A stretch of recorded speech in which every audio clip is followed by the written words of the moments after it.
Assalamualaikum warahmatullahi wabarakatuh. Alhamdulillahilladzi arsala rasulahu bil huda wa dinil haqq liyudhhirahu 'ala dini kullih wa kafa billahi syahida. Asyhadu an la ilaha illallah wahdahu la syarikalah wa asyhadu anna Muhammadan abduhu wa rasuluh alladzi la nabiyya ba'da. Allahumma shalli wa sallim wa barik ala Muhammad wa ala alihi wa ashabi ajmain, amma ba'du. Hadirin bapak-bapak, ibu-ibu, kaum muslimin wa muslimat di mana saja Anda berada, alhamdulillah kita pada sore hari ini dipertemukan kembali oleh Allah dalam acara kajian pekanan yang diselenggarakan oleh TPPKS DPD Kota Tasikmalaya yang disiarkan dari Jalan Insinyur Haji Juanda, Kota Tasikmalaya. Alhamdulillah pada sore hari ini pemateri Ustadz Ishak Farid sudah ada di studio, sangat menggembirakan bagi panitia tentunya yang tadi cukup deg-degan juga. Insya Allah beliau akan memberikan materi tentang taubat dan istighfar. Mudah-mudahan dengan materi tadi kita senantiasa selalu bertobat kepada Allah, senantiasa membaca istighfar siang dan malam. Untuk itu mari kita dengarkan bersama-sama, dan jangan lupa kalau ada pertanyaan boleh diinikan ke kami, insya Allah beliau akan menjawab. Dan untuk itu kami persilakan kepada Al-Ustadz. Mangga.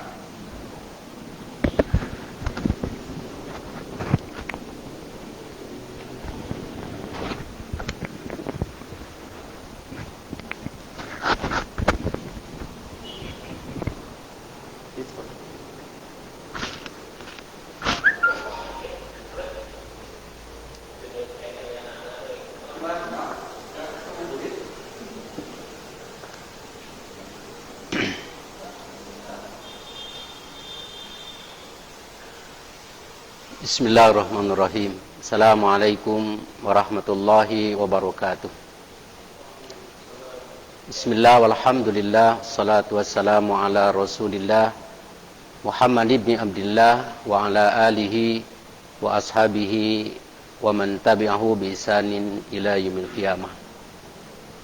Faqad qala Allah ta'ala fil Qur'anil azim, a'udzu billahi minasy syaithanir rajim. Bismillahirrahmanirrahim. Ya ayyuhalladzina amanu tubu ilallahi taubatan nasuha. Wa tubu ilallah jami'an ayyuhal mu'minun la'allakum tuflihun. Wa qala Nabi sallallahu alaihi wasallam, innallaha yaqbalu taubatal abdi ma lam yugargir.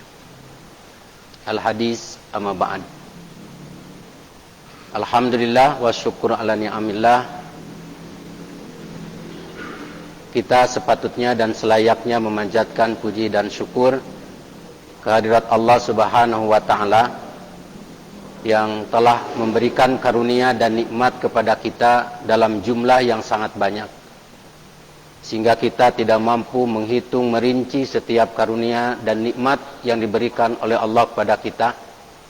Mudah-mudahan di sore ini dalam rangka kajian pekanan bisa membuka hati kita, juga membuka pikiran kita, sehingga kita layak dicatat dan dikumpulkan di sisi Allah Subhanahu wa ta'ala sebagai hamba-hambanya yang iman, hamba-hambanya yang mendapat ampunan dari Allah Subhanahu wa ta'ala, terutama hamba-hambanya yang layak diterima taubatnya oleh Allah Subhanahu wa ta'ala. Dan saya doakan semua yang ada di ruangan ini dan juga Bapak Ibu yang ada di rumahnya masing-masing yang sama-sama menyimak juga acara ini, Allah Subhanahu wa ta'ala mengampuni seluruh dosanya,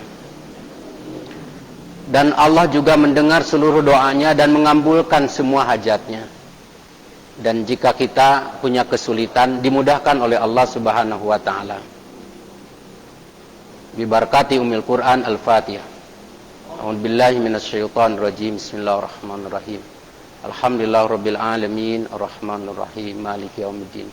Iyyaka na'budu wa iyyaka nasta'in. Ihdinas siratal mustaqim. Siratal ladzina an'amta 'alaihim ghairil maghdubi 'alaihim waladdallin. Baik Bapak Ibu yang dirahmati Allah Subhanahu wa taala, rahimani wa rahimakumullah. Saya pada kesempatan ini bukan ingin mengajari, tapi salah satu bagian yang harus disampaikan pada kesempatan ini yaitu tentang taubah dan istighfar. Sering orang bertanya untuk siapa bertaubat dan siapa yang harus bertaubat dan kapan bertaubat. Tentu sesungguhnya jawaban ini tidak hanya dialamatkan bagi kita dan tidak butuh hanya jawaban, tetapi butuh bagaimana pertanyaan itu untuk ditanggapi oleh kita. Tetapi ingat, kalau kita sekarang merujuk kepada apa yang sudah disajikan oleh para ulama terdahulu, yang mereka ini bukan hanya kaya dengan ilmu, tapi mereka ini sudah mempraktekkan dan menjalani apa yang ilmu mereka miliki.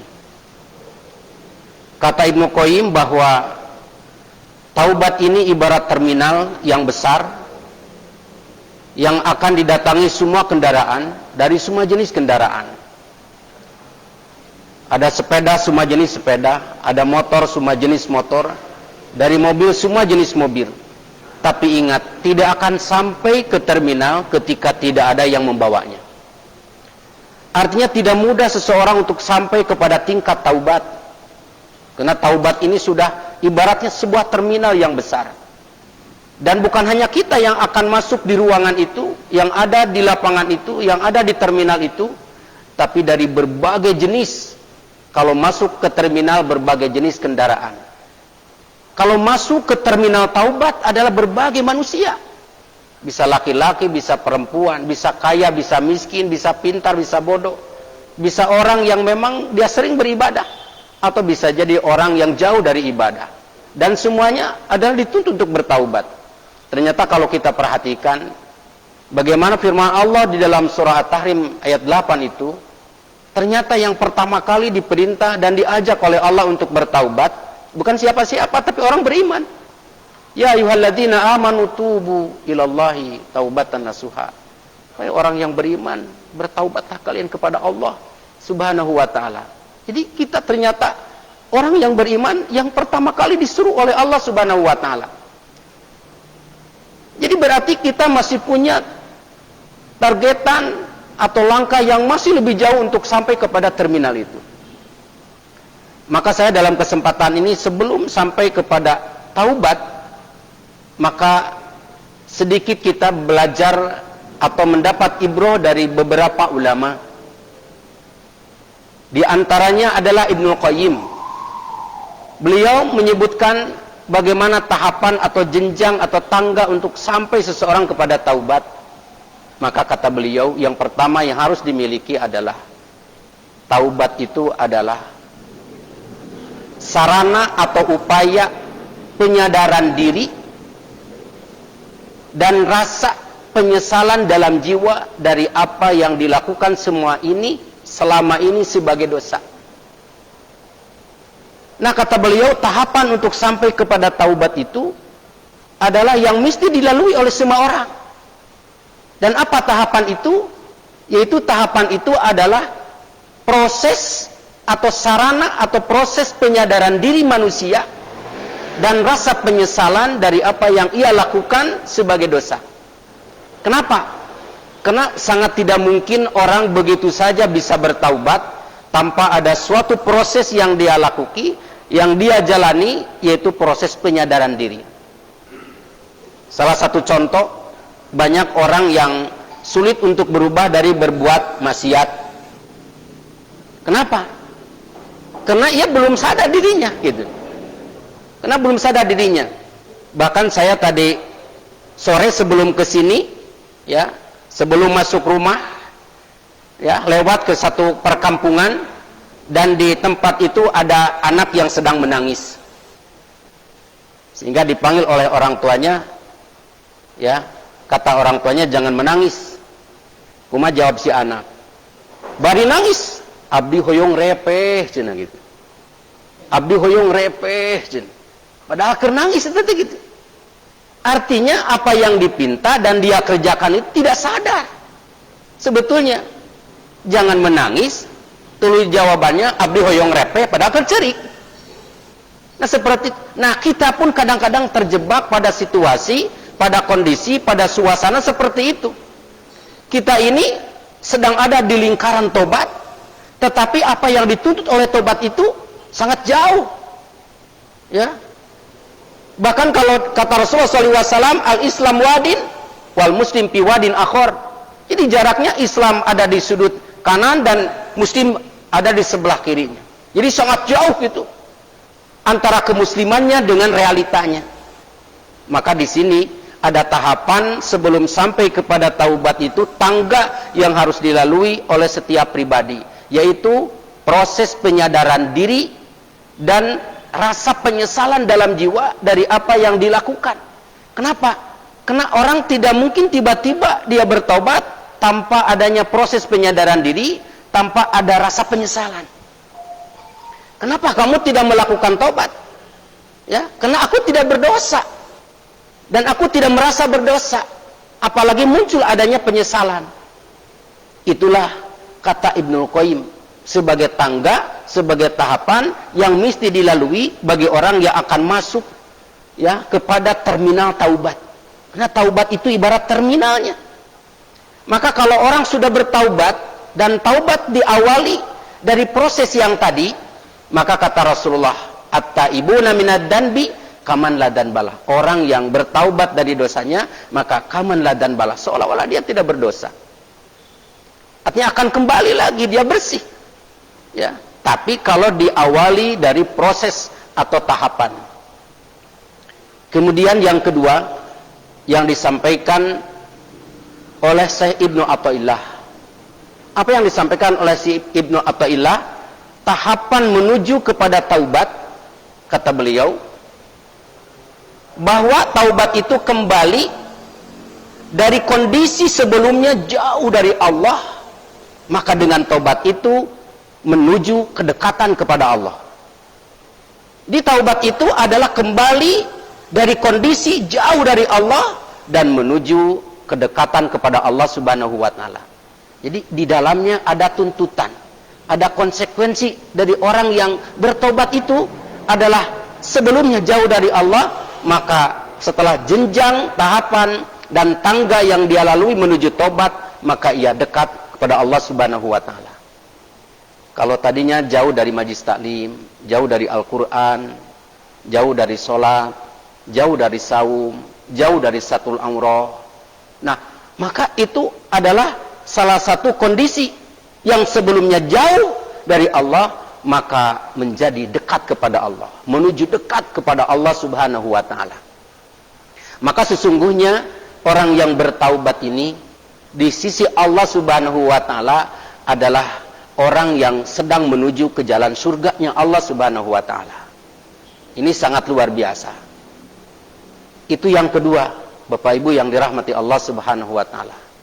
Kemudian kita mendapat ibrah, mendapat pelajaran dari para ulama. Sebelum sampai kepada jenjang taubat, maka ingatlah tahapannya kepada taubat itu.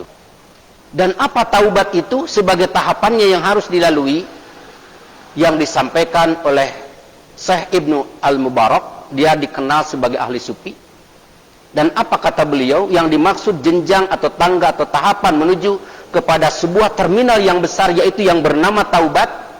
Kata beliau bahwa taubat itu adalah ibarat terminal atau ibarat stasiun pertama bagi para salikin yang menuju kepada Allah Subhanahu wa taala. Jadi taubat itu sebagai jalan, sebagai stasiun pertama bagi para salikin yang menuju kepada Allah Subhanahu wa taala. Makanya ada kitab yang bernama Madarijus Salikin. Berarti taubat ini adalah sebagai stasiun pertama, bukan terakhir. Kalau stasiun pertama berarti awal pemberangkatan orang. Kenapa? Karena al-Islam yahdi ma qablahu. Jadi Yang sebelumnya jika orang bertobat maka Allah ampuni, dari mulai catatan amal di mana yang nanti akan dihitung dan ditimbang oleh Allah Subhanahu wa taala, maka dari stasiun pertama. Stasiun pertama adalah pemberangkatan kita kepada taubat itu. Dan tentu kalau stasiun pertama, ada stasiun kedua, ada stasiun ketiga, ada stasiun keempat. Bagi siapa? Bagi para salikin. Bagi orang-orang yang menempuh, ya, menempuh Allah Subhanahu wa taala. Ya, bagi orang-orang yang menempuh Allah Subhanahu wa taala. Bagi orang-orang yang menuju Allah Subhanahu wa taala. Itu kata Syekh Ibnu Al-Mubarak.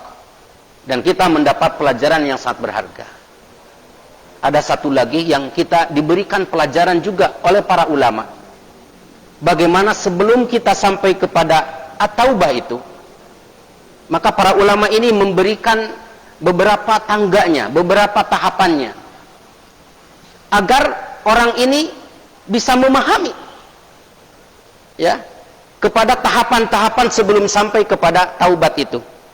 Apa yang disampaikan oleh beliau, yaitu menurut Imam Al-Ghazali, bahwa yang disebut dengan tangga atau tahapan kepada taubat adalah menanam kemauan yang tulus dan kuat, menanam kemauan yang tulus dan kuat secara total menuju kepada taubat. Jadi menanam kemauan yang tulus yang pertama. Jadi taubat itu bisa jadi karena faktor lingkungan, ya, bisa jadi karena faktor pergaulan, bisa jadi karena faktor keluarga, ya, bisa jadi juga karena faktor rumah tangga. Tapi yang paling kuat yang membawa faktor kita ini adalah yang berangkat dari diri sendiri, ya, yang berangkat dari diri sendiri. Makanya orang yang bertaubat itu dia sedang menanam kemauan, tapi kemauannya itu yang tulus, menanam kemauan yang tulus dan kuat secara total menuju kepada taubat. Jadi di sini ada dua hal. Pertama, menanam kemauannya, ya. Yang kedua, secara tulus dan ikhlas, kemudian total menuju taubat. Kenapa ini harus menanam kemauan? Karena pada dasarnya orang bisa taubat itu bukan hanya semata-mata kehendak diri, tapi juga ada hal-hal yang lain. Maka minimal ada dua jawabannya. Yang pertama adalah masyiatullah. Orang bertaubat ini adalah kehendak Allah Subhanahu wa taala. Karena bisa jadi berbagai cara, berbagai kesempatan dia untuk bertaubat, atau berbagai kejadian yang menyebabkan dia bertaubat, tapi susah. Makanya yang menyebabkan orang bertaubat ini adalah masyiatullah, adalah kehendak Allah Subhanahu wa taala. Tapi ingat, bukan sekedar masyiatullah, tapi adanya iradatun nas, adanya keinginan manusia. Makanya orang yang menuju kepada taubat ini adalah menanam kemauan yang tulus dan kuat secara total, ya, menuju taubat itu sendiri. Dan itu cukup lengkap apa yang disampaikan sebagai tahapannya, sebagai tangganya oleh para ulama untuk mencapai jenjang, yaitu kepada tingkat taubat. Bapak Ibu hadirin yang dirahmati Allah Subhanahu wa taala, rahimani wa rahimakumullah. Tentu saya bukan mengajari, dan saya juga mengambil dari beberapa iktibar para ulama, karena sesungguhnya mereka-mereka lah yang sudah benar-benar menjalani yang dimaksud dengan ilmu yang tadi, ya. Mereka yang benar-benar sudah menjalani dari ilmu yang dimiliki oleh mereka, dan kita banyak belajar dari para ulama itu. Kemudian bagaimana kita agar sampai kepada taubat? Agar kita sampai kepada taubat, tentu ada prasyarat, ada kriteria. Kalau Imam Al-Ghazali mengungkapkan di dalam kitab Mukhtasar Ihya Ulumuddin, ya, di halaman 673, apa yang disampaikan oleh beliau dalam Mukhtasar Ihya Ulumuddin bahwa taubat itu ibarat suatu makna yang terdiri dari 3 hal. Ibarat suatu makna yang terdiri dari 3 perkara. Artinya harus terkumpul orang yang bertaubat ini, dan yang 3 hal ini bisa menyebabkan orang bertaubat juga. Yang pertama, adanya ilmu. Yang kedua, keadaan. Yang ketiga, perbuatan. Itu seseorang bisa bertaubat. Yang pertama, ilmu. Untuk apa ilmu dalam bertaubat? Ilmu adalah untuk mengetahui dan memahami seberapa besar bahaya berdosa. Orang tidak bisa taubat. Kenapa kamu tidak berhenti narkoba?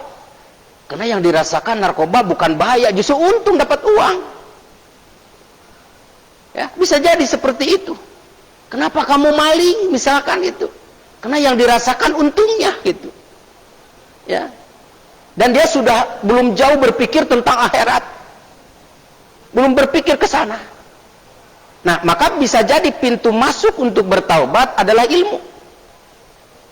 Makanya salah satu doa Nabi Ibrahim alaihissalam yang Allah abadikan ya di dalam Al-Qur'an, ya di dalam surah Asy-Syu'ara, dari mulai ayat 83 sampai ayat 89, dan kalau kita urut ada 6 doa Nabi Ibrahim alaihissalam. Dan doa yang pertama yang disampaikan oleh Nabi Ibrahim itu adalah Rabbi habli hukman. Ya Allah, berikanlah kepadaku hukman, yaitu hikmah. Ternyata hikmah itu benar-benar memiliki makna di dalamnya, bukan hanya satu, tapi banyak. Ternyata makna hikmah, ya, menurut Ibnu Abbas, dan kita sudah tahu bahwa Ibnu Abbas itu adalah ahli tafsir, dan bagaimana hikmah menurut Ibnu Abbas yang dimaksud doa oleh Nabi Ibrahim, maka yang dimaksud Rabbi habli hukman, ya Allah berikanlah kepadaku hikmah, maka hikmah itu al ilmu.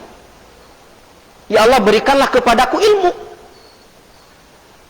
Kenapa? Karena ilmu itu man arada dunya fa'ali bil ilmi.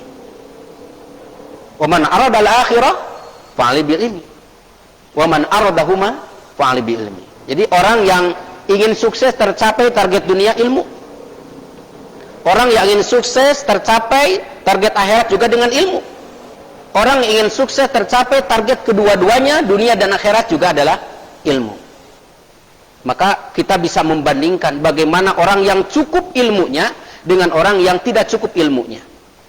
Salah satu contoh sederhana, kalau Allah dengan ilmu itu akan mengangkat seseorang, yarfa'illahu alladhina amanu minkum walladhina utul ilma darajat. Jadi Allah akan mengangkat kepada seorang itu dengan 2 hal. Pertama iman, yang kedua ilmu.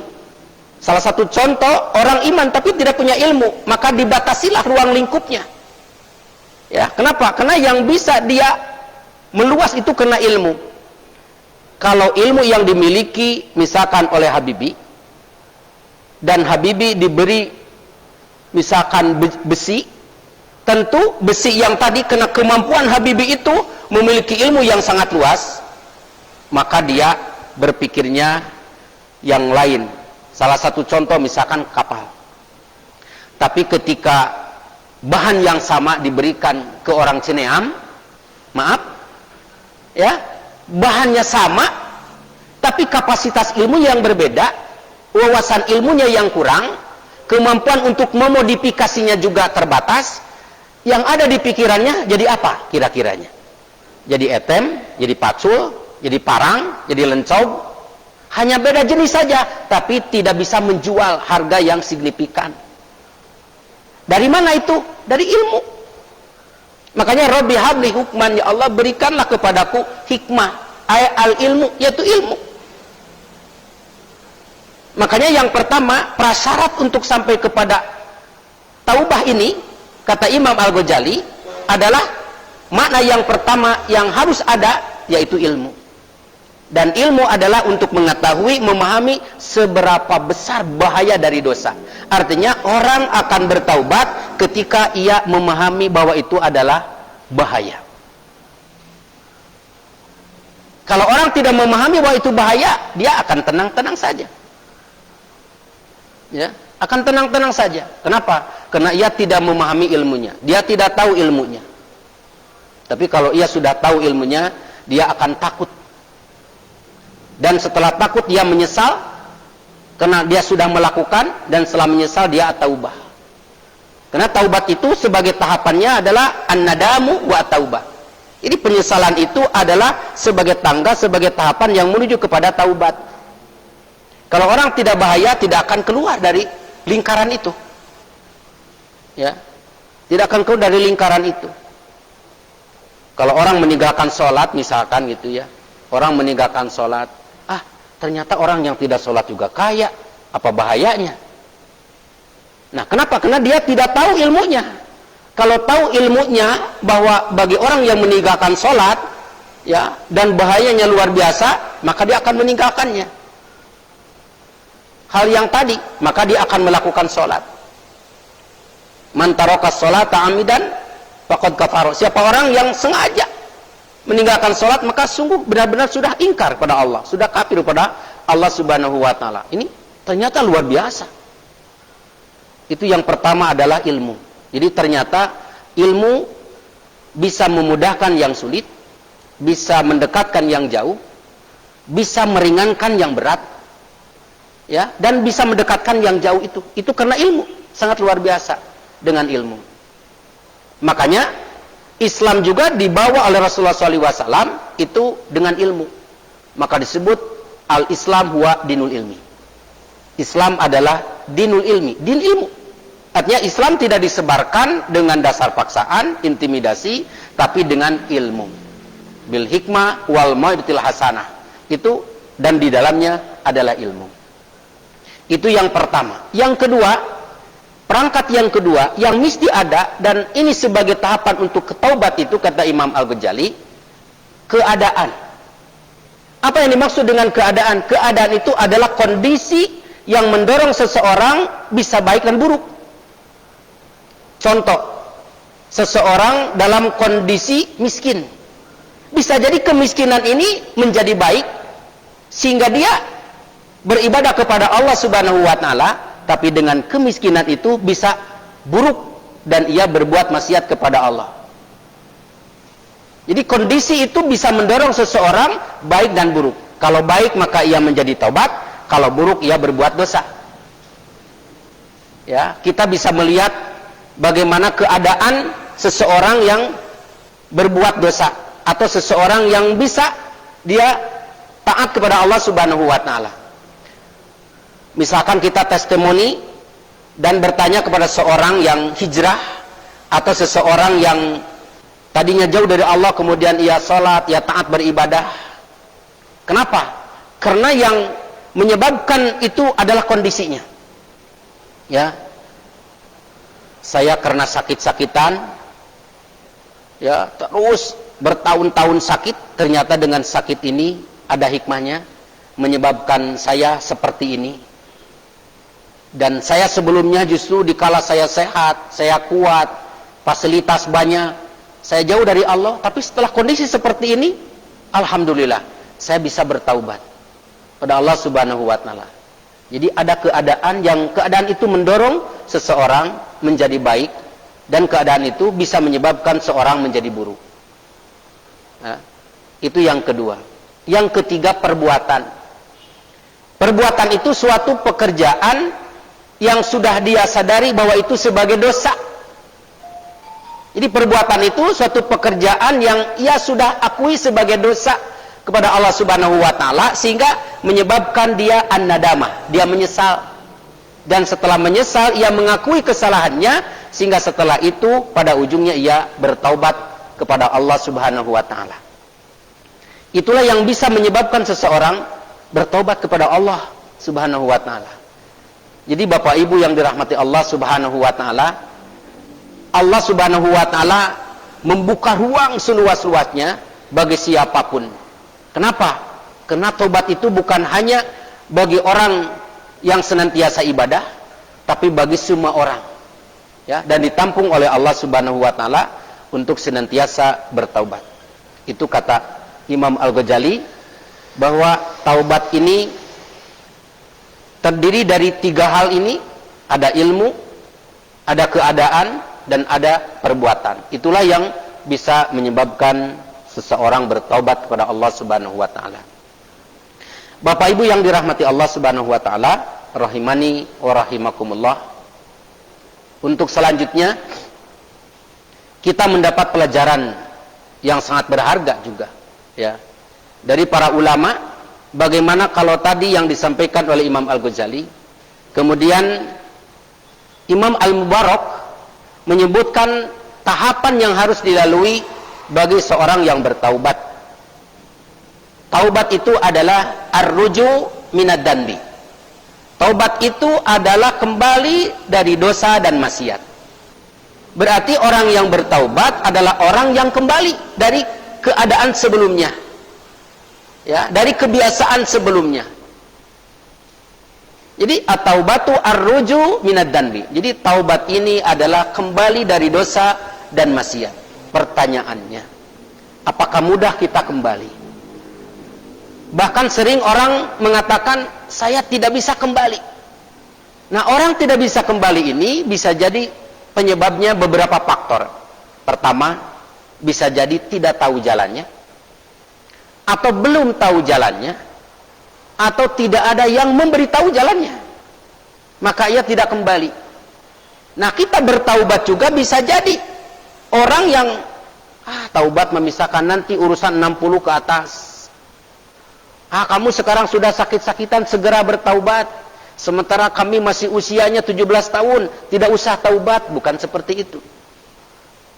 Tapi ternyata taubat ini adalah ar-ruju minad danbi, artinya kembali, ya, dari berbuat maksiat, kembali dari berbuat dosa, maka kembali dari perbuatan yang baik pada Allah Subhanahu wa taala. Makanya yang tadi orang tidak bisa kembali, bisa jadi karena tidak tahu jalan, karena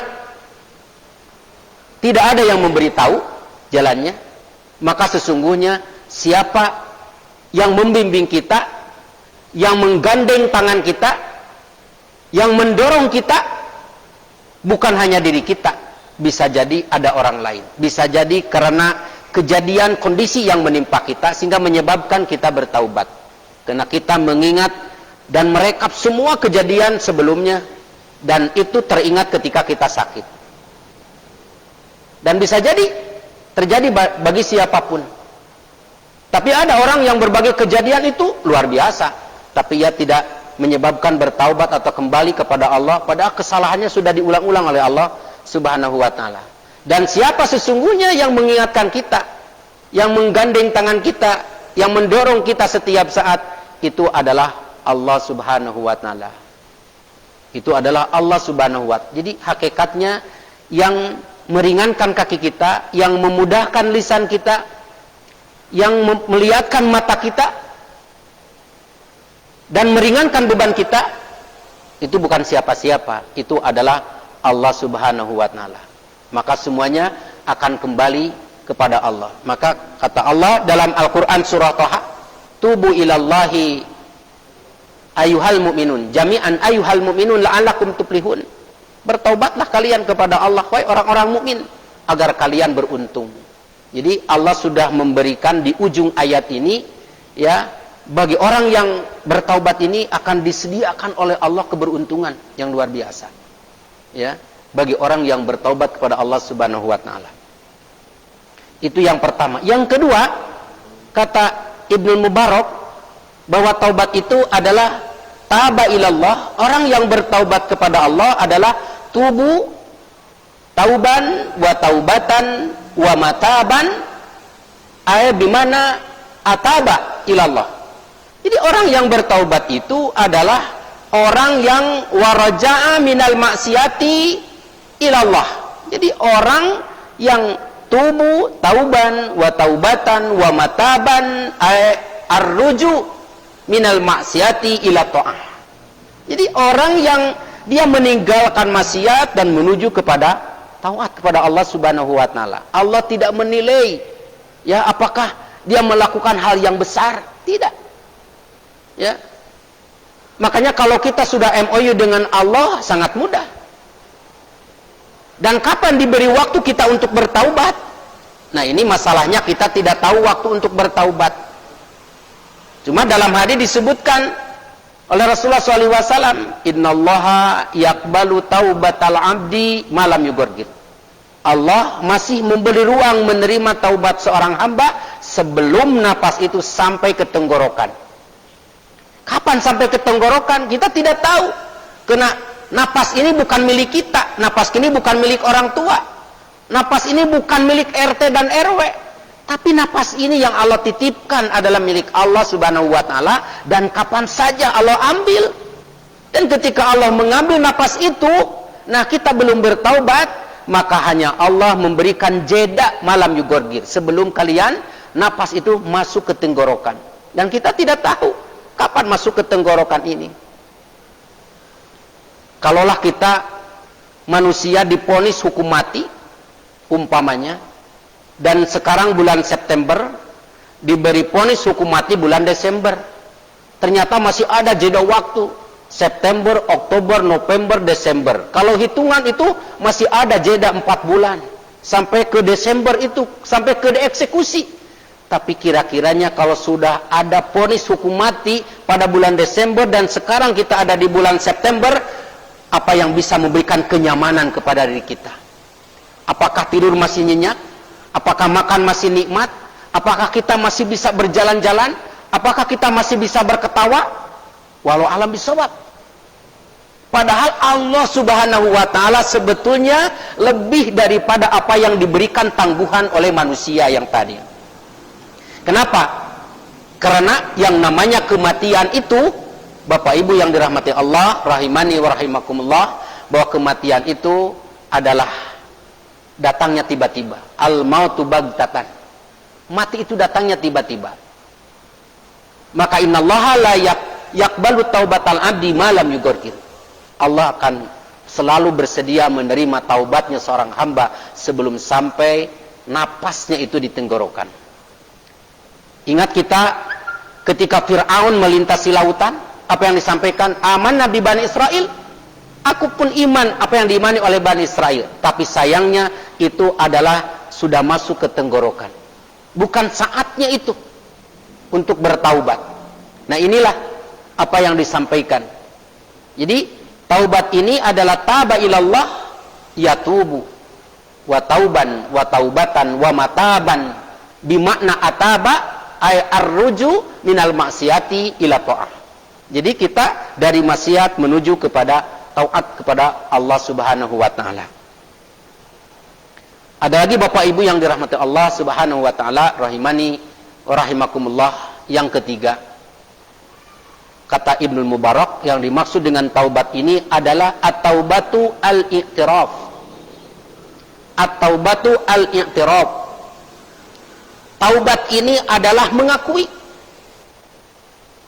Wan nadamah, penyesalan. Wal iqla, berhenti. Alla ayyauda, agar ia tidak kembali lagi dari perbuatan dosa itu. Jadi ternyata tahapan yang harus dilalui dalam proses seseorang bertaubat ini ternyata tidak mudah. Ya, ternyata tidak mudah. Makanya tidak sedikit orang ya tiba-tiba taubat karena ia tidak tahu proses untuk sampai kepada taubat, dan ia ternyata ketika ada tuntutan dari taubat itu baru ia sadar, oh beginilah tuntutannya. Maka taubat itu adalah at-taubatu al-i'tiraf. Taubat ini adalah mengakui. Taubat ini adalah wan nadamah, penyesalan. Taubat ini juga al-iqla, berhenti. Alla ayyauda, bahwa ia pun tidak akan kembali lagi untuk berbuat maksiatnya. Dan ini salah satu di antaranya. Makanya di beberapa ayat ini Allah Subhanahu wa Ta'ala memberikan anjuran dan perintah taubat ini bagi orang-orang mukmin. Ayyuhal mu'minun, tubu ilallah ayyuhal mu'min, hai orang-orang mukmin. Makanya berbuat dosa bagi orang mukmin ini adalah satu kecacadan. Maka innal mu'mina ida adnaba dan ban nukita. Maka ketika orang mukmin berbuat kesalahan, berbuat dosa, maka Allah simpan titik hitam itu. Kenapa? Karena bagi orang mukmin itu suatu kecacadan. Maka Tapi ketika ia bertobat dan kembali berbuat baik, maka taqulah qalbu. Oleh Allah Subhanahu wa taala dikembalikan lagi kepada semula dalam keadaan hatinya bersih dan tidak berdosa lagi. Tidak ada titik lagi. Tidak ada titik hitam lagi. Itu bagi orang-orang mukmin. Hadirin wal hadirat, Bapak Ibu rahimani wa rahimakumullah. Terakhir yang akan kami sampaikan, ada sebuah hadis qudsi ya, yang mudah-mudahan ini menjadi harapan bagi kita. Dan mohon maaf saya tidak membahas secara langsung detail juga dengan istighfar. Ya, jadi kita membahas taubat karena istighfar ini sebagai tahapannya kepada taubat.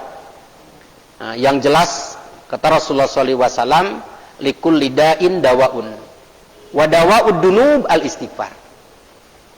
Jadi setiap penyakit ada obatnya, dan obat bagi dosa adalah istighfar.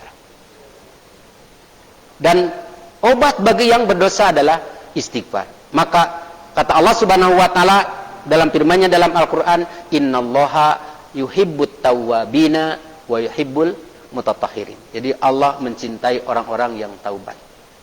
Kemudian dalam hadis Rasulullah, kullu bani adama khata'. Setiap bani Adam itu khata', punya kesalahan. Wa khairu khata'ina at-tawwabun. Dan sebaik-baik orang yang melakukan kesalahan adalah pada ujungnya at-tawwabun, kembali kepada Allah Subhanahu wa taala. Apa yang disampaikan hadis qudsi?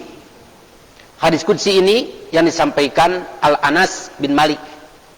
Qala Allah taala, qala Allah tabaraka wa taala. Jadi Allah menyampaikan dalam hadis qudsi ini apa yang disampaikan oleh Allah Subhanahu wa taala yang terkait dengan hadis qudsi. Innaka ma da'awtani wa rajutani ghafartu laka ma kana minka wa ma ubali. Kata Allah Subhanahu wa taala dalam hadis qudsi tersebut, selama kalian berdoa kepadaku dan selama kalian berharap kepadaku dan tidak berdoa kepada selain Allah, tidak berharap kepada selain Allah, apa jawabannya? Ghafartu laka, aku akan ampuni. Ala makana minka, apapun yang kamu datangkan itu akan diampuni oleh Allah. Wala ubali, dan tidak peduli. Itu kata hadis qudsi. Bahkan dalam hadis qudsi dalam berikutnya, walau balagot dunubaka, seandainya dosa itu sampai kepada ananas samai, puncak langit, batas langit. Dosa ini bukan sekarung, ya, bukan segudang, tapi sampai kepada batas langit. Tapi ketika faqad ataitani, kemudian kalian datang kepadaku, summastagfartani, kemudian kalian memohon ampun kepadaku, apa jawab Allah? Ghafartulak, aku akan mengampuninya. Dan terakhir, jika seandainya dosa yang kalian miliki ini, ya, setumpuk dan sepenuh bumi, maka ketika kalian datang kepadaku, Allah tusyrikna billahi syai'a, dan kalian tidak sedang syirik kepada Allah Subhanahu wa taala, maka la ataituka, maka aku akan datang kepadamu, ya, misla milul ardi ghafarta. Jadi semisil bumi ini yang Allah datangkan adalah ampunan. Jadi kalau ada dosa sepenuh bumi, kami pun akan datang sepenuh bumi dengan ampunan Allah Subhanahu wa taala. Inilah harapan besar yang diberikan oleh Allah Subhanahu wa taala bagi hambanya. Maka la taqnatu min rahmatillah, kalian jangan putus asa dari rahmat Allah Subhanahu wa taala. Sekian, dan silakan yang bisa disampaikan dalam materi tentang taubat ini. Ya, mudah-mudahan apa yang disampaikan sedikit memberikan manfaat khusus bagi kami dan bagi Bapak Ibu sekalian.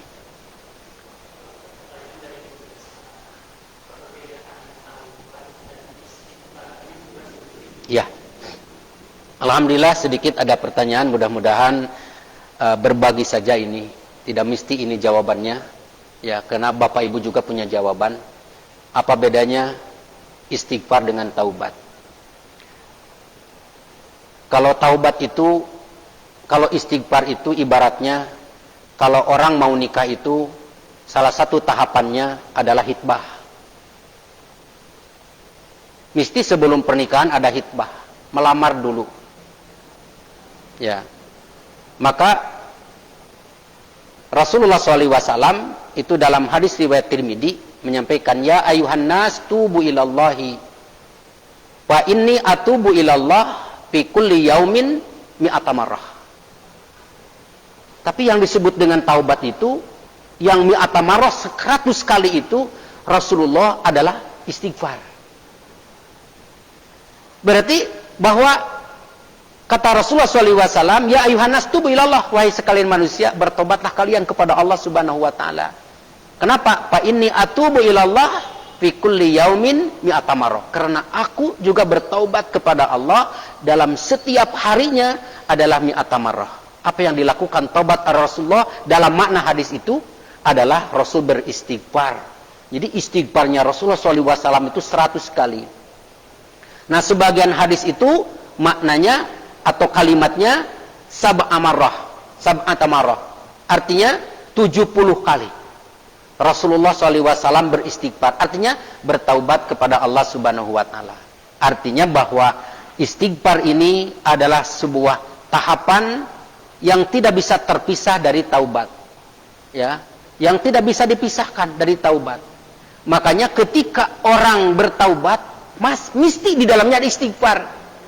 Kenapa? Untuk apa dia bertaubat kalau ia tidak beristighfar? Tetapi kata Ibnu Qayyim, tidak cukup hanya beristighfar dalam lisannya kalau ia tidak beristighfar dan menjauhi dari apa kemaksiatan yang ia lakukan. Makanya kembali dari tadi ungkapan beberapa para ulama yang dimaksud dengan tahapan kepada taubat. Berarti istighfar ini sebagai tahapan-tahapannya yang akan dilalui kepada taubat yang tadi. Kenapa? Karena orang mengakui dosa, kemudian menyesal, setelah menyesal kemudian istighfar. Astagfirullahaladzim. Astagfirullahaladzim. Terus astagfirullahaladzim. Maka kata Rasulullah SAW, siapa orang yang membacakan istighfar astagfirullahaladzim alladzi la ilaha illa huwal hayyul qayyum wa atubu ilaihi 3 marratin, ya, fi kulli yaumin, 3 kali setiap harinya, maka faqad taba, maka dia benar-benar diampuni taubatnya oleh Allah Subhanahu wa taala. Jadi ternyata bahwa istighfar itu huwa at-taubah. Jadi istighfar juga adalah taubat kepada Allah Subhanahu wa taala, dan taubat itu juga adalah istighfar.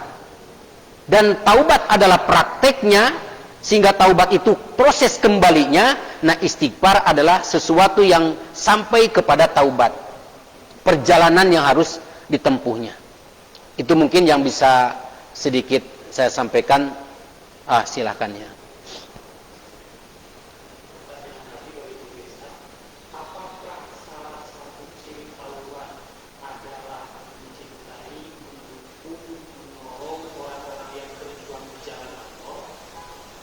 Ya, alhamdulillah.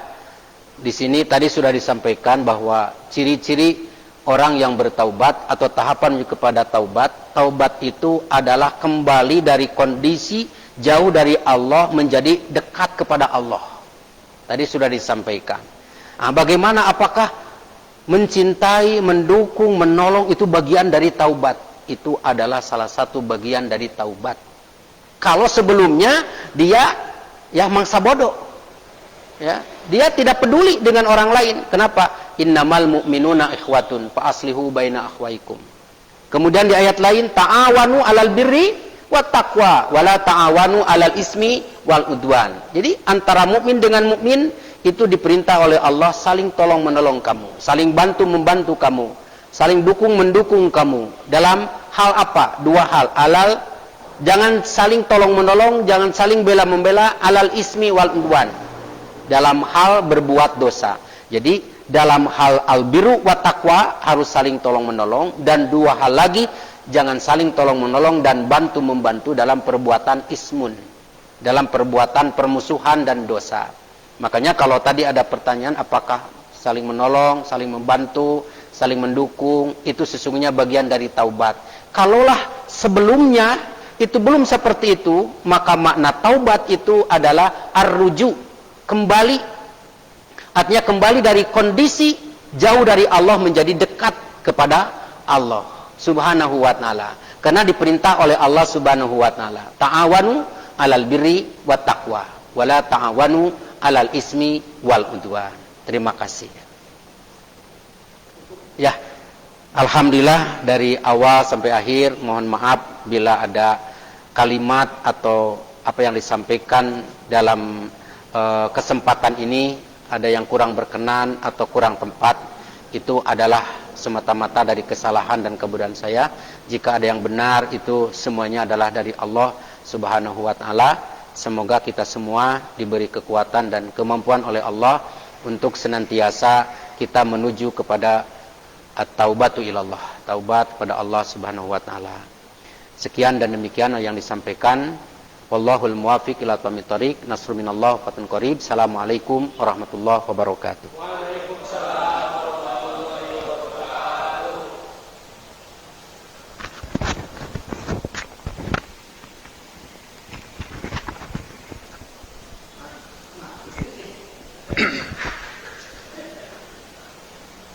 Hadirin kaum muslimin wal muslimat di mana saja Anda berada, alhamdulillah pemaparan tadi tentang taubat dan istighfar sangat luar biasa yang disampaikan oleh Bapak Ustadz Yayat, Bapak Ustadz Ishak, punten, kemarin mungkin dia. Mudah-mudahan apa yang beliau sampaikan menjadikan kita sering beristighfar, sering bertobat kepada Allah, sehingga kita ketika sakaratul maut kita dimatikan oleh Allah dalam keadaan husnul khotimah.